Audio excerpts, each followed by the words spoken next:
আসসালামু আলাইকুম। আজকে আপনাদের সঙ্গে শেয়ার করব চিচিঙ্গা ভাজি। ডিম দিয়ে কিভাবে চিচিঙ্গা ভাজি করবেন।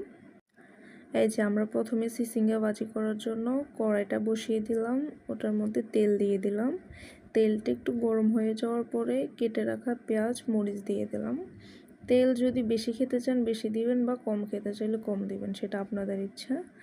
আর আমরা পেঁয়াজটা তেমন একটা নরম করব না, মোটামুটি একটু ভেজে এর মধ্যে হলুদ আর লবণ দিয়ে দিব।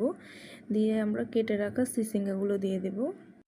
আপনারা চিচিঙ্গা ভাজার আগে এটাকে ধুয়ে একটা জাপের মধ্যে রেখে দিবেন, যাতে এটার পানিটা ঝরে যায়।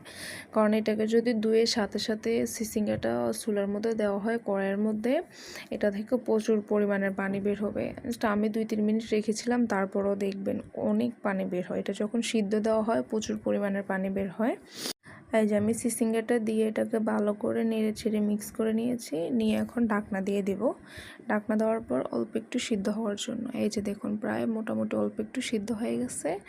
আর কি পরিমাণের পানি বের হয়েছে, আমি এটাকে জাবিতে রাখার পরও এই পরিমাণের পানি বের হয়েছে। আর আপনারা যদি এটাকে সাথে সাথে ধুয়ে দিয়ে দেন তাহলে তো আরও বেশি হবে। তো আমি একটু নেড়ে চেড়ে দেখছিলাম সিদ্ধ হয়েছে কি না। সিদ্ধ হওয়ার পর আবার ঢাকনা দিয়ে দিলাম, দেওয়ার পর প্রায় মোটামুটি অর্ধেকটা সিদ্ধ হয়ে গেছে। এই যে আমাদের চিচিঙ্গার প্রায় পানিটা অনেকটাই শুকিয়ে গেল। তো আমার মনে হলো যে আমি একটু জিরার গুঁড়া দিই নেই, তো পরে আমার অর্ধেকটা সিদ্ধ হওয়ার পর মনে পড়ছে, এই জন্য জিরার গুঁড়ো দিয়েছিলাম। আমি ফার্স্টে লবণ আর হলুদ দিয়েছিলাম, আর এক্সট্রা কোনো মশলা অ্যাড করিনি এটার সাথে। তাই পরে মাঝখান দিয়ে একটু জিরার গুঁড়ো ছিটিয়ে দিলাম আর কি।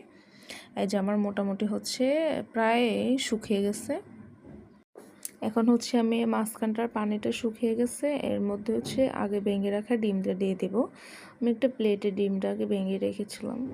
এখন অল্প একটু লবণ ছিটিয়ে দিব। দেওয়ার পরে এটা যখন হালকা একটু শক্ত হয়ে আসবে, তখন আমি চিচিঙ্গাগুলোর সাথে মিক্স করে দেব। মিক্স করে দেওয়ার পরে এটাকে একটু ভালো করে নেড়ে ছেড়ে নিব, নিয়ে খুব সুন্দর করে জুড়জুড়া করে বেজে নেব। অতটাও জুড়জুড়া হবে না, জাস্ট যতটুকু হয় আর কি, ততটুকু হয়। চিচিঙ্গাটা ডিম দেওয়ার পর তেমন একটা হবে না।